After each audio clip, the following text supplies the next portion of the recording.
झारखंड की जनजातियों को हम लोग देखेंगे, एक एक पहलू को उजागर करेंगे, लेकिन दक्ष सवाल तो ये पैदा होता है कि झारखंड में इतने जनजातीय आबादी आया कहां से? कहां थे ये लोग? आज जब झारखंड और बिहार अलग हुआ तो बिहार में जनजातीय आबादी को उठा करके देख लीजिए, नहीं के बराबर पाइएगा। यूपी में है क्या तो नहीं के बराबर पाइएगा। दिल्ली में है क्या तो नहीं के बराबर पाइएगा। हरियाणा वगैरह में है तो नहीं के बराबर पाइएगा। आखिर ये जनजाति का व्यापक पैमाने पर नॉर्थ ईस्ट के राज्यों में पाया जाना, झारखंड में पाया जाना, बस्तर में पाया जाना, छत्तीसगढ़ में पाया जाना, ये कहानी कुछ और बतलाता है बंधु। एक एक पहलू को हम लोग एकदम बखूबी देखेंगे, समझेंगे और उसको एक एक कल्चर को भी जानेंगे। पहला चीज तो मैं ये बतला दूं कि आखिर ये प्रकृति की गोद में रहने वाले आदिवासी प्रकृति की इस समा को, इस दृश्य को चुना ही क्यों? तो ये प्रकृति से बहुत भोले भाले होते थे, सीधे होते थे। जब कभी भी बाहरियों ने, जब बाहर में विभिन्न नस्लों के लोग आए, उन लोगों ने जब कभी इन लोगों को खदेड़ना आरंभ किया तो उन जगहों को आसियाना बनाया जहां पर ये अपने आप को सुरक्षित रह सके। यही कारण है कि आदिवासी उन्हीं इलाकों में आप पाइएगा जो इलाका पहाड़ से घिरा हो, जंगल से घिरा हो। यही कारण है कि झारखंड में आदिवासियों की तादाद ज्यादा है। अब है कि नस्ल क्या है? जैसे आम एक शब्द है, खाने वाला आम, लेकिन उसमें नस्ल बहुत टाइप का है कि लंगड़ा आम है, आम्रपाली आम है, कौन सा आम है। ठीक वैसे ही मानव का भी नस्ल होता है। एक नस्ल जिसको मैं बोल रहा हूं आर्यन, यह विदेशी नस्ल है। लंबा शरीर होगा, कंधा चौड़ा होगा, ललाट उभरा होगा, आंख छोटा होगा, नाक एकदम सुडौल होगा, होंठ पतला होगा। ये नस्ल है। जैसे आप प्रियंका गांधी को देखते हैं, आर्यन ब्रीड नजर आएगा। अब हम एक बोल रहे हैं मंगोलाइड। आप नॉर्थ ईस्ट के राज्यों के किसी भी आदिवासी को उठा करके देख लीजिए, उन लोगों का नस्ल अलग है, तो वो मंगोलाइड हो गया। झारखंड में आइए, यहां पर मिलेगा ज्यादातर प्रोटोस्टाइड। तो ये प्रोटोस्टाइड क्या है? इस ब्रीड के लोगों की पहचान होती है कि नाटा कद काठी होगा, बाल घुंघरेला होगा, होंठ मोटा होगा, गठीला शरीर होगा। ये इसकी पहचान है।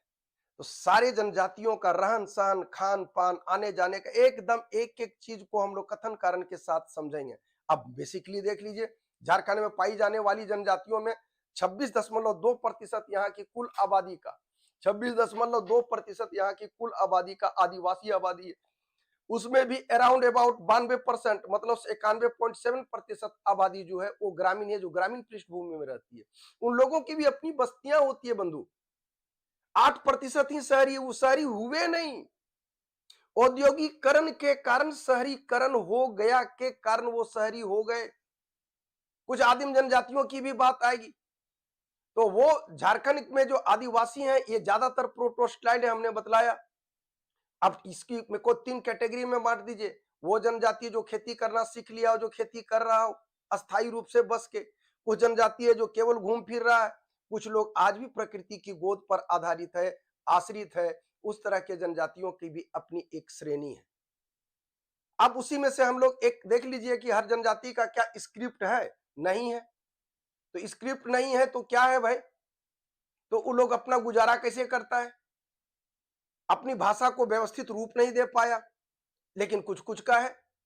कुछ जनजाति शिल्प कला में माहिर है, जो शिल्पी जनजाति के रूप में जाना जाता है। माली हो गया, कुरमाली हो गया, लोहार हो गया, ठीक है, चिक बड़ाइक हो गया, जैसे कपड़ा बुनकर के रूप में जाना जाता है। लोहार हो गया, असुर हो गया, लोहा गलाने वाली जनजाति के रूप में। ये सब उसकी विशेषता है। अब उन जनजातियों में एक जनजाति की हम संथाल की चर्चा करेंगे। इसके पहले का लबोलुबाब यही था कि झारखंड में जनजातियों का स्वरूप क्या होगा। मैंने ये बतलाया कि झारखंड में पाई जाने वाली कुल जनजातियों में 26.2% झारखंड की कुल आबादी का अगर कोई है तो वो जनजातीय आबादी है। दूसरा चीज हमने ये बतलाया कि आज भी ग्रामीण पृष्ठभूमि में लोग ज्यादा हैं। 92% के करीब 91.7% आबादी ग्रामीण है। 8% आबादी शहरी है। वो शहरों में बसे नहीं। शहरीकरण, औद्योगिकरण के कारण शहरीकरण हुआ, के कारण ऐसा हुआ। तो सब जनजाति की अपनी एक कल्चर है।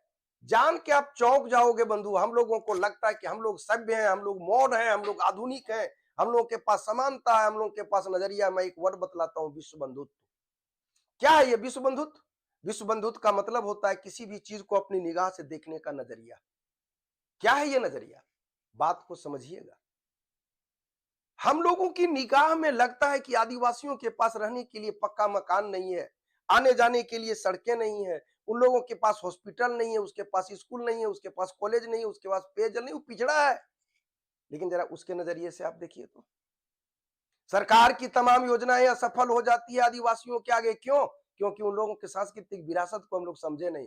अगर सच कहे ना तो सभ्य समाज की तुलना में जनजातीय कल्चर बेमिसाल है, उसका कोई तोड़ नहीं हो सकता। जनजातीय समाज में लिंग भेद नहीं है बंधु, स्त्री पुरुष दोनों को समान अधिकार है। बहुत जनजाति तो ऐसा पाएंगे जिसमें बेटे का जन्म अशुभ मानता है, पुत्री का जन्म शुभ मानता है। दहेज प्रथा बिल्कुल नहीं है, उल्टा लड़का पक्ष देता है, दैट इज वधू मूल्य।